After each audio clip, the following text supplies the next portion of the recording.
মৰমৰ ছাত্ৰ ছাত্ৰীসকল, আমি ইয়াৰ আগৰ পাঠত 11 নম্বৰ প্ৰশ্নলৈকে আলোচনা কৰিছিলোঁ।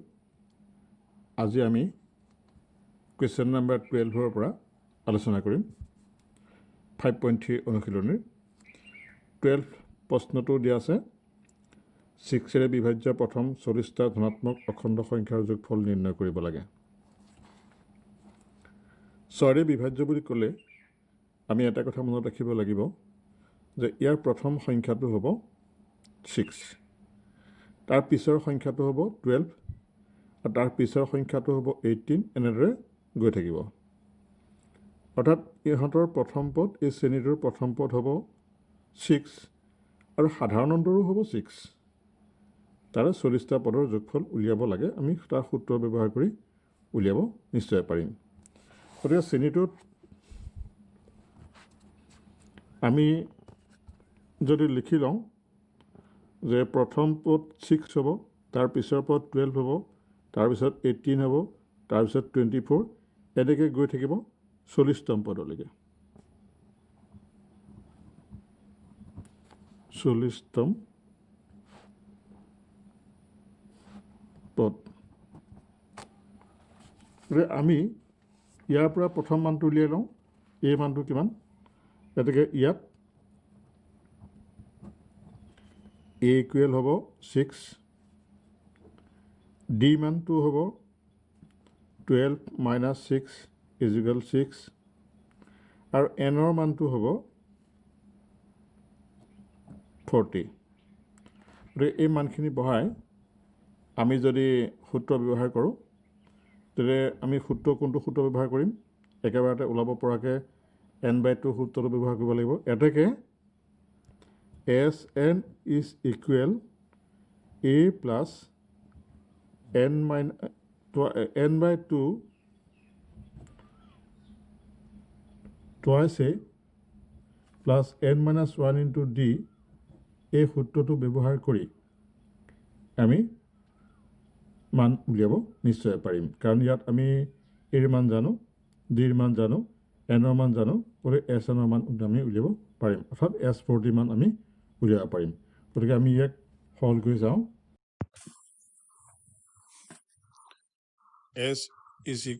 S40 is equal 40/2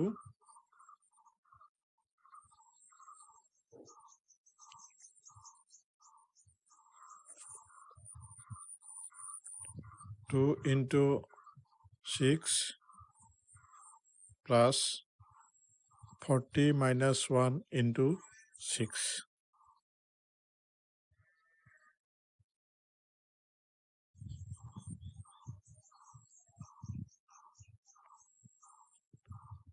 ইয়াক আমি সৰল কৰিলে হ'ব 2 20 বাৰ হ'ল, 2 into 6 মানে 12, আৰু 40 minus 1 মানে 39 into 6.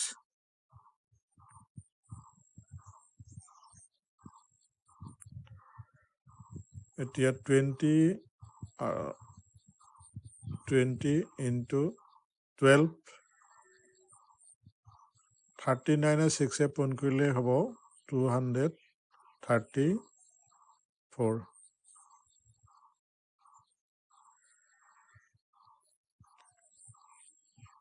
12 234 যোগ কৰিলে হ'ব 246. তাৰ পিছৰ প্ৰশ্নটো দিয়া আছে, প্ৰথম 15টা 8ৰ গুণিতকৰ যোগফল নিৰ্ণয় কৰিব লাগে। অৰ্থাৎ 8ৰ পূৰণফলৰ মান গুণিতক, অৰ্থাৎ 8ৰে হৰণ যোৱা সংখ্যা।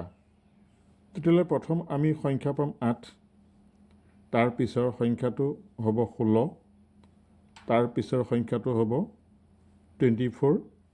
আমি এনেদৰে মানটো উলিয়াব নিশ্চয় পাৰিম। এই প্ৰশ্নটোৰ উত্তৰ যিহেতু 12 নম্বৰৰ সৈতে প্ৰায় একেটাই, কৰাৰ নিয়ম একেটাই হ'ব। ইয়াত 6, ইয়াত 8, গতিকে ডিৰ মানটো ইয়াত প্ৰথমৰ ক্ষেত্ৰত 6 আছিলে, ইয়াত 8 হ'ব, আৰু প্ৰথম পদটো ইয়াত 6 আছিলে, ইয়াত 8 হ'ব। গতিকে ইয়াত 40টা পদৰ যোগফল উলিয়াব লাগিছিলে, ইয়াত 15টা পদৰ যোগফল উলিয়াব লাগিব। গতিকে 12 নম্বৰটোৱে 13 নম্বৰটোৱে প্ৰায় একেই হ'ব। গতিকে এইটো তোমালোকে নিশ্চয় কৰিব পাৰিবা। তাৰ পিছৰ প্ৰশ্নটো 0 আৰু 50ৰ মাজত অযুগ্ম সংখ্যাবিলাকৰ যোগফল নিৰ্ণয় কৰিব লাগে। 0 আৰু 50ৰ মাজৰ, গতিকে আমি 0তকৈ ডাঙৰ আৰু 50তকৈ সৰু সংখ্যাবিলাক যদি লওঁ তেতিয়াহ'লে তাৰ মানটো আমি নিশ্চয় উলিয়াব পাৰিম 14 নম্বৰটোত। 14 নম্বৰটোত প্ৰথম পদটো হ'ব 1, যিহেতু অযুগ্ম সংখ্যা কৈছে 2টো নহ'ব, 3 হ'ব, তাৰপিছত 5 হ'ব, এনেকৈ কৰি একেবাৰে শেষৰ পদটো হ'ব 49। গতিকে এই ক্ষেত্ৰত প্ৰথম পদ হ'ব a সমান 1 হ'ব, আৰু শেষ পদ হ'ব L = 49। গতিকে Lটো কিমান নম্বৰ পদ আমি তাৰ পৰা মানটো উলিয়াব পাৰিম। প্ৰথম আমি ইয়াৰ পৰা মানটো উলিয়াই ল'ম যে এইটো হ'ল nতম পদ। যদি আমি ধৰি লওঁ শেষ পদ L, অৰ্থাৎ ইয়াত nতম পদ, এটাকে nতম পদৰ সূত্ৰ ব্যৱহাৰ কৰি a + n - 1 * d = a n। এই সূত্ৰটোত আমি a ৰ মান বহাম, আৰু d মান আমি যিহেতু ইয়াৰ পৰা উলিয়াই ল'ব পাৰিম, d মান = 3 - 1 = 2 হ'ব। গতিকে d ৰ মান বহাই তাৰ পৰা আমি n ৰ মানটো নিশ্চয় উলিয়াব পাৰিম। গতিকে n ৰ মানটো উলিয়ালে আমি সূত্ৰটোত n ৰ সূত্ৰটো বহাই আমি তাৰ পৰা মানটো উলিয়াবলৈ যত্ন কৰিছোঁ।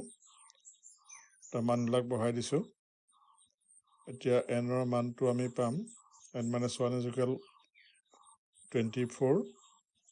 গতিকে n ৰ মানটো হ'ব 25।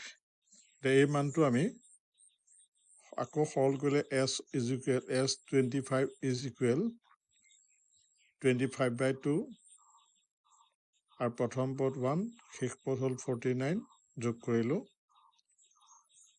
এতিয়া 1 + 49টো হ'ল 50,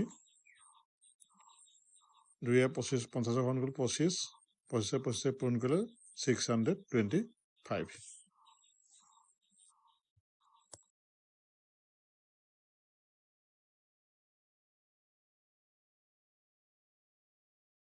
পোন্ধৰ নম্বৰ প্ৰশ্নটোত এটা নিৰ্মাণ কাৰ্যৰ ঠিকাত নিৰ্মাণৰ কাম এটা নিৰ্ধাৰিত তাৰিখতকৈ পলম হ'লে দিব লগা জৰিমনা এনেধৰণৰ: প্ৰথম দিনা 200 টকা, দ্বিতীয় দিনা 250 টকা, তৃতীয় দিনা 300 টকা, এনেকৈ অৰ্থাৎ প্ৰতিদিনাখনে 50 টকা 50 টকাকৈ বাঢ়ি বাঢ়ি গৈ থাকে।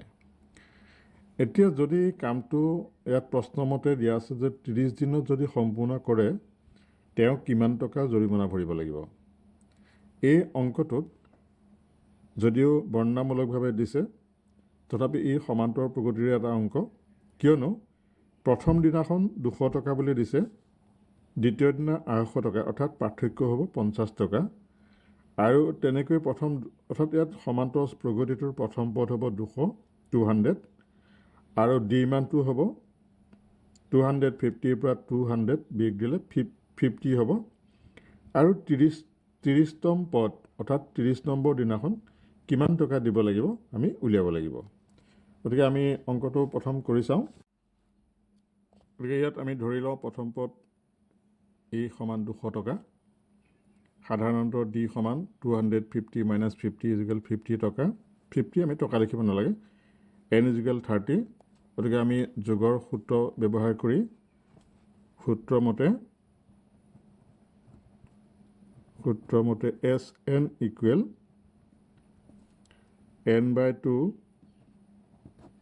twice a plus n - 1 into d, এই সূত্ৰটো আমি ব্যৱহাৰ কৰোঁ। S30 নম্বৰ দিনাখন যিহেতু দিব 30/2 twice A মানে 200 প্লাছ 30 minus 1 into D মানে হ'ল 50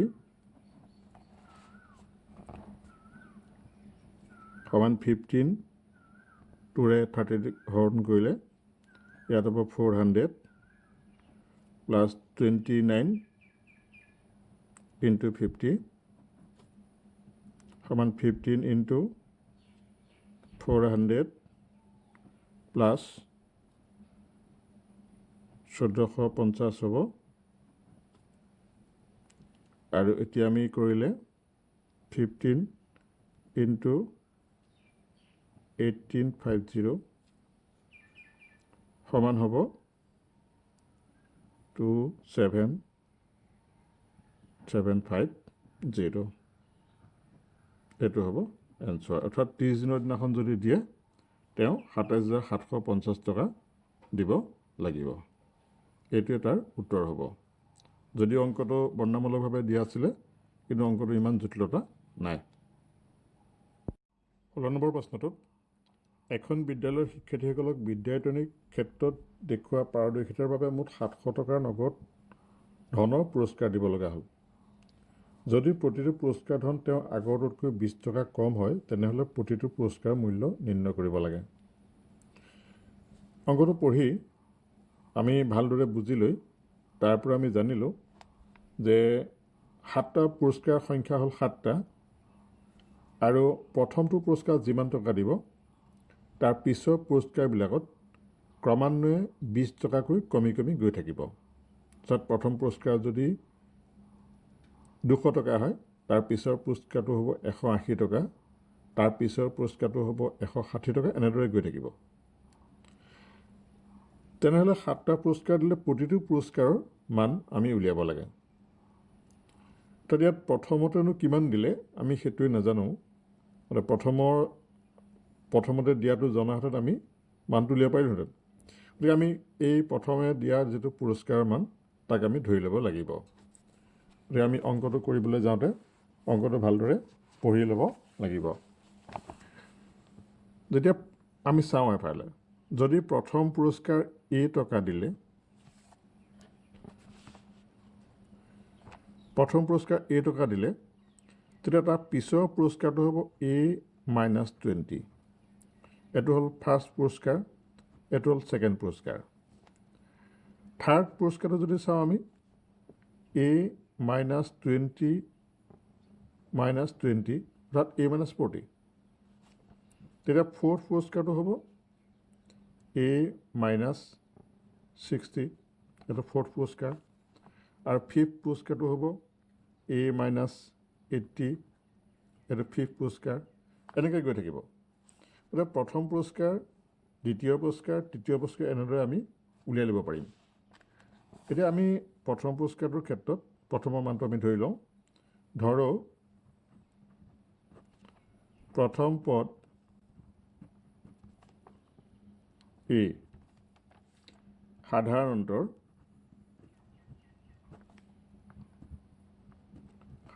অন্তৰ আমি দ্বিতীয় পদৰ পৰা প্ৰথম দ্বিতীয় পুৰস্কাৰৰ পৰা প্ৰথম পুৰস্কাৰটো বিগ দিব লাগিব A minus 20 minus A minus এৰে প্লাছ এৰে কটাকটি যাব শেষত 20 থাকিব যেহেতু পুৰস্কাৰৰ সংখ্যা 7টা অৰ্থাৎ এনৰ মানো ইয়াত 7 হ'ব এটাকে n ইকুৱেল 7 যিহেতু পুৰস্কাৰৰ সংখ্যা 7টা পুৰস্কাৰ সংখ্যা যেহেতু 7টা গতিকে এনৰ মানো 7 হ'ব গতিকে আমি সূত্ৰ ব্যৱহাৰ কৰি এটাকে আমি যোগৰ সূত্ৰটো ব্যৱহাৰ কৰিব লাগিব যেহেতু মুঠতে 700 টকা ইয়াত দি থোৱা আছে আৰু SNৰ মান দি থোৱা আছে SN = 700 এটাকে n/2 into twice A plus n minus 1 into D = SN সূত্ৰ ব্যৱহাৰ কৰি এইটো ব্যৱহাৰ কৰি আমি মানবিলাক বহাই দিওঁ n মানে হ'ল 7/2 a মান নাজানো twice 2 twice a 7 minus 1 into d is equal s n whole 700 সমান twice a plus d মানটো আমি জানো d মানটো হ'ব 20 twice a plus 7 minus 1 minus 6 into d মানটো minus 20 6 into minus 20 মানে হ'ব minus 120 আৰু আমি এইটো ৰাখি সমান চিত্ৰৰ সোঁহাতলৈ লৈ গ'লে লুটি খাই যাব 2/7 হ'ব গতিকে ইয়াত 7ৰে 100 বাৰ যাব twice a minus 120 is equal 200 হ'ব গতিকে twice a is equal 200 এই মাইনাছটো ইফালে গ'লে হ'ব প্লাছ 120 গতিকে a ইকুৱেল হ'ব 320 ডিভাইডেড বাই 2 সমান হ'ব 160 অৰ্থাৎ প্ৰথম পুৰস্কাৰটোৰ মান হ'ব 160 টকা এটাকে প্ৰথম পুৰস্কাৰৰ মান 160 টকা দ্বিতীয় পুৰস্কাৰৰ মান হ'ব 160 পৰা 40 বিগ দিব লাগিব 100 20 বিগ দিব লাগিব 140 টকা তৃতীয় পুৰস্কাৰৰ মান 120 টকা চতুৰ্থ পুৰস্কাৰৰ মান 100 টকা পঞ্চম পুৰস্কাৰৰ ধন মান হ'ব 80 টকা ষষ্ঠ পুৰস্কাৰৰ মান হ'ব 60 টকা আৰু সপ্তম পুৰস্কাৰৰ মান হ'ব 40 টকা গতিকে আমি গোটেইকেইটা টকা যোগ কৰিলে 700 টকা নিশ্চয় ওলাব গতিকে এইকেইটাই হ'ব 160ৰ পৰা 20 গ'লে 140 40ৰ পৰা 20 গ'লে 20 180 60 40 গতিকে এই গোটেইকেইটাই হ'ব উত্তৰ ইয়াৰ পিছৰ প্ৰশ্নটোত এখন বিদ্যালয়ৰ ছাত্ৰ ছাত্ৰীসকলে বায়ু প্ৰদূষণ ৰোধৰ উদ্দেশ্যে বিদ্যালয়ৰ চৌপাশে বৃক্ষৰোপণ কৰিবলৈ মনস্থ কৰিলে এইটো সিদ্ধান্ত লোৱা হ'ল যে প্ৰতিটো শ্ৰেণীৰ প্ৰতিটো শাখাৰ পৰা তেওঁলোকে পঢ়া শ্ৰেণীটোৰ সমসংখ্যক বৃক্ষপুলি বৃক্ষৰোপণ কৰিব উদাহৰণস্বৰূপে প্ৰথম শ্ৰেণীৰ এটা শাখাই এজোপা দ্বিতীয় শ্ৰেণীৰ এটা শাখাই দুজোপা ইত্যাদিকে গৈ সেইটো দ্বাদশ শ্ৰেণীলৈকে বৃক্ষৰোপণ কৰিব প্ৰতিটো শ্ৰেণীৰ 3টাকৈ শাখা আছে ছাত্ৰ ছাত্ৰীসকলে মুঠতে কিমান জোপা গছ ৰোপণ কৰিব আমি অকণমান ইয়াত কৰি ল'ব লাগিব যিহেতু আমি ইয়াত মানবিলাক উলিয়াই ল'ব লাগিব ক্লাছ 1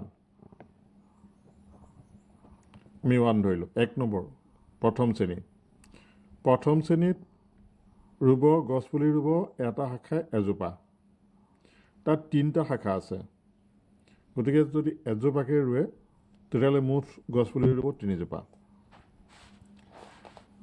ক্লাছৰ সংখ্যাই গছপুলিৰ সংখ্যা ক্লাছ 2 3টা শাখা আছে ইয়াত ক্লাছ 2 কাৰণে দুজোপাকৈ ৰুলে গতিকে 6জোপা হ'ল ক্লাছ 3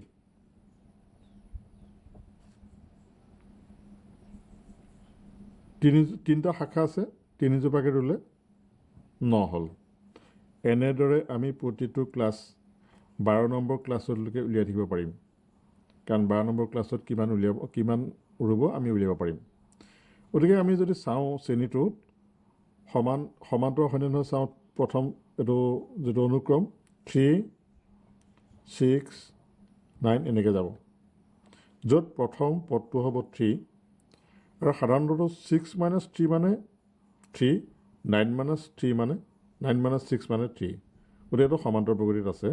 গতিকে আমি সমান্তৰ প্ৰগতিৰ সূত্ৰ ব্যৱহাৰ কৰি ইয়াক নিশ্চয় কৰিব পাৰিম। মুঠতে কিমানজোপা গছপুলি ৰুব? এই শ্ৰেণীটোত মুঠতে ইয়াত ক্লাছ আছে 12টা, শেষত 12তম পদলৈকে আছে, 12তম পদলৈকে আছে, য'ত A মান 3, D মান 3 আৰু তাত 12তম পদলৈকে আমি সমষ্টি নিশ্চয় উলিয়াব পাৰিম। গতিকে আমি ধৰি লওঁ, ধৰোঁ A সমান 3, যিহেতু A বুলি দি দিয়া নাই সেইকাৰণে আমি ধৰিব লাগিব। D equal 6 - 3 equal 3, N is equal 12, যিহেতু 12টা ক্লাছ আছে। এতেকে Sn is equal n/2 twice A plus n - 1 into D সূত্ৰ ব্যৱহাৰ কৰি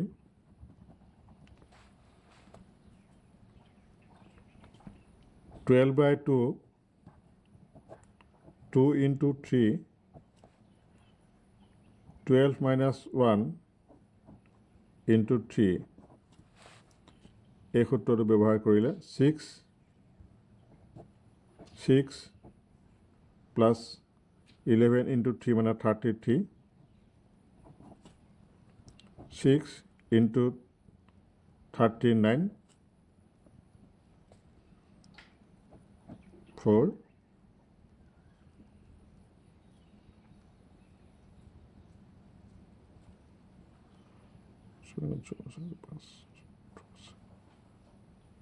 23, 234। গতিকে মুঠ গছপুলি ৰুব, তাত স্কুলখনত মুঠ গছপুলি ৰুব 234। এনেকৈ আমি উত্তৰটো লিখিব লাগিব। এনেকৈ মুঠ গছপুলি ৰুব 234 জোপা। এইটো হ'ব উত্তৰ। এইটো প্ৰশ্নৰ উত্তৰ ইমানতে শেষ হৈছে। আমি ইয়াৰ পিছৰ প্ৰশ্নটোলৈ গৈছোঁ।